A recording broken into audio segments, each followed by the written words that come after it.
नमस्कार दोस्तों, स्टडी पर आप सभी का स्वागत है। दोस्तों, गाजा क्लीन करने का ये जो पूरा अभियान है नेतन्याहू ने शुरू कर दिया है। जो भी सीज फायर का डील था उसको इन्होंने बंद कर दिया। यूनिलैटरली जो चेंजेस थे इन्होंने कर दिया है।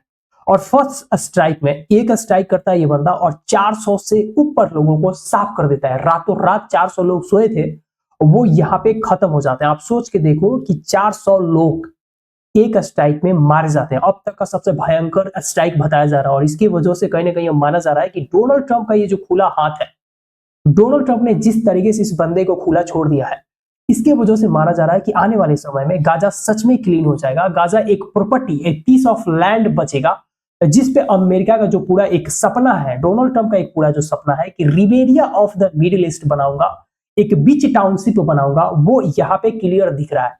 और उम्मीद करता हूं कि आपने अभी तक दर्जनों आर्टिकल इस पे पढ़ चुके होंगे कि इजराइल ने एक ही स्ट्राइक में लगभग 400 से ऊपर लोगों को मार दिया है। और यहां समझने वाली बात यह है कि अभी तक देखिए दोस्तों, इस वॉर को लगभग 15 महीने हो गए। 15 महीने से ये वॉर चल रहा है मिडिल ईस्ट में। और इस वॉर में जिस तरीके से इजराइल ने पूरी कोशिश की, मतलब वो चाहे एयर स्ट्राइक की बात करे, चाहे वो ग्राउंड इन्वेजन की बात करे, हर कोशिश किया, गोला बारूद भर के इन्होंने गिराया, यहां तक कि पूरा कंप्लीट डिस्ट्रक्शन जिसे बोलते हैं उस तरीके से इन्होंने डिवास्टेटेड कर दिया पूरा गाजा पट्टी को। और इस पूरे स्ट्राइक में मात्र और मात्र 8 हॉस्टेजेस को इनकी आर्मी, इनकी फौज छुड़ा पाई है। आप इससे अंदाजा लगा सकते हैं कि ये जो पूरा कसम खा के जो बैठा इजराइल कि I will eliminate Hamas completely, ये पूरा नहीं हो सकता, क्योंकि हमास एक आइडिया है। और आइडिया कहने का मतलब ये है, सबसे पहले तो एक बात क्लियर कर लो, यहाँ पे मैं हमास का समर्थन वगैरह नहीं कर रहा हूँ।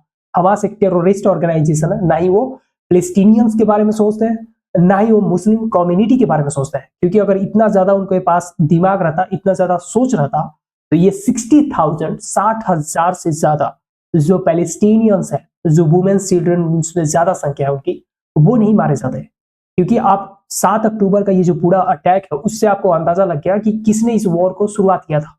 लेकिन मैं ये बोल रहा हूं कि जो पैलेस्टीनियंस है, जो इनोसेंट पीपल है, जिन्हें कोई लेना देना नहीं है, उनकी जान चली जाती है। आप सोचो कि रमजान का महीना है, उसमें सब लोग वापस आ रहे थे फिलिस्तीन के तरफ, जो सब भाग गए थे छोड़ के, धीरे धीरे वापस आ रहे हैं। और क्यों आ रहे हैं? क्योंकि इजराइल ने हमास के साथ क्या किया है, peace deal, cease fire deal को साइन कर लिया था।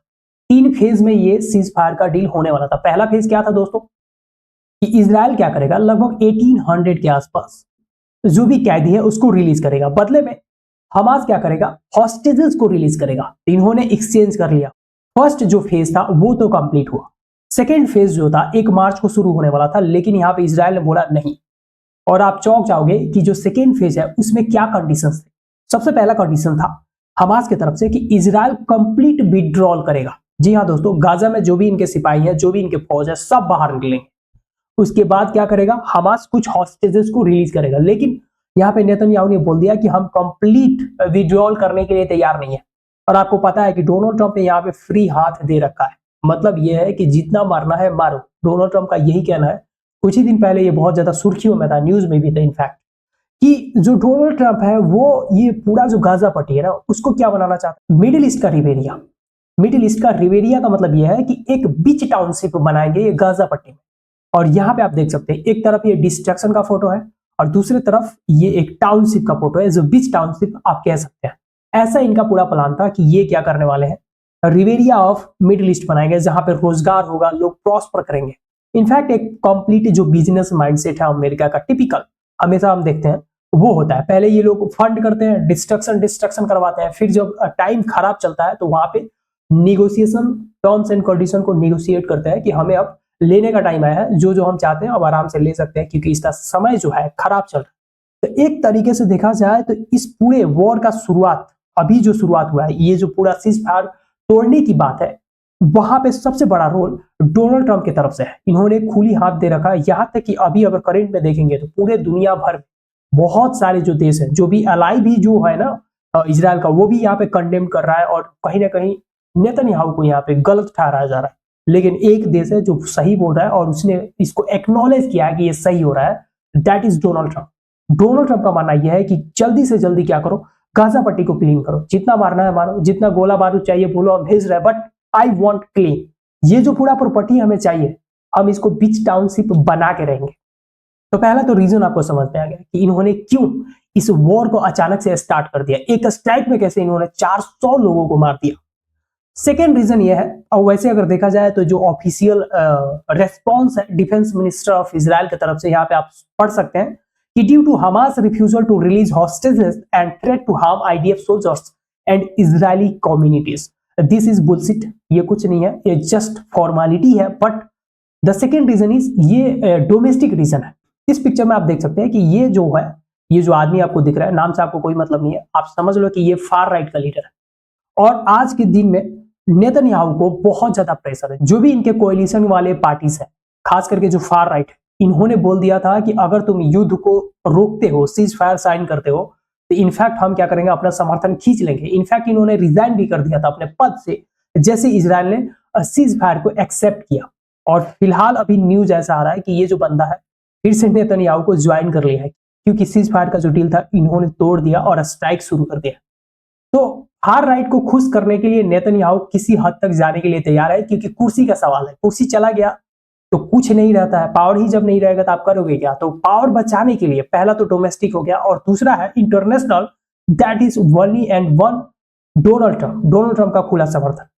तो ये दो रीजन है, इसके अलावा कोई रीजन नहीं है। इसी की वजह से ये स्ट्राइक चल रहा है। अब अगर मैं बताऊं हॉस्टेजेस के बारे में, तो अभी भी इनके पास 59 हॉस्टेजेस है। जैसे कि मैं बताया 60,000 लोगों को इन्होंने मारा, अब मात्र इनकी जो आर्मी है उसमें से 8 लोगों को छुड़ा पाई थी। तो ये पूरा जो मौत का तांडव है, ये जो पूरा खून का होली है, इससे इनको कोई फायदा नहीं हुआ। इन्होंने जो एक कसम खा रखा है कि हम क्या करेंगे, हमास को कंप्लीट रूप से एलिमिनेट कर देंगे। कैसे करोगे, वो तो एक आइडिया है। इस तरीके से जो तुमने 60,000 लोगों को मारा है, उसके जितने सारे संबंधी होंगे, जितने सारे उससे जुड़े हुए लोग होंगे, उसके एंगर को कौन यूज करने वाला है, हमास यूज करेगा। उनको फिर से रिक्रूट करेगा, उनको बोलेगा कि तुम्हारी जो कुर्बानी है वो बेकार नहीं जानी चाहिए, come with us and fight for us against Israel. उसके बाद वो फिर से आएंगे, फिर से हमला करेंगे। At the end of the day मेरा कहने का मतलब यह है कि ये जितने सारे वॉर हैं वो जाके नेगोशिएटिंग टेबल पे ही खत्म होते हैं। तो ये जो सीज फायर का डील था, इसके वजह से एक और मैं बताना चाहता हूं कि इजराइल में भी एक बहुत बड़ा प्रोटेस्ट शुरू हो गया है नेतन्याहू के अगेंस्ट में। नेतन्याहू को यहाँ पे डिक्टेटर बताया जा रहा है और बोल रहा है कि डिक्टेटर भाई अब तुम इस देश का जिम्मा छोड़ो, क्योंकि तुमसे नहीं चलने वाला। कितना अच्छा तो डील हो गया था कि हमारे लोगों को तुम क्या करते, छुड़ा लेते। आप सोच के देखो कि अभी भी वैसे लोग हैं जिनको ये बात पता है कि हमारे जो लोग हैं वो जिंदा है लेकिन हमास के कब्जे में है, और इनका गवर्नमेंट छुड़ा सकता था लेकिन वॉर शुरू कर दिया। तो इससे भी आप एक अंदाजा लगा सकते हो कि उनका एंगर कितना ज्यादा होगा। तो यहाँ पे एटलीस्ट इनको अगर वॉर शुरू करना भी था तो जो हॉस्टेजेस थे उसको रिलीज करवा लेते, लेकिन इनको भी पता है फिर पॉलिटिक्स का पूरा गेम ही पलट जाता, मजा नहीं आता। तो इनको कुर्सी बचाना है, अमेरिका को बिजनेस करना है। कुर्सी और बिजनेस दोनों मिलकर यहाँ पे क्या करवा रहे हैं, नरसंहार करवा रहे हैं। बाकी दोस्तों आपका क्या राय है कमेंट में हमें जरूर बताइए, और अगर इस चैनल पे आप नए हैं तो चैनल को सब्सक्राइब कीजिए, अपने दोस्तों के साथ शेयर कीजिए। तो मिलते हैं फिर नेक्स्ट वीडियो में, तब तक के लिए अपना ख्याल रखिए।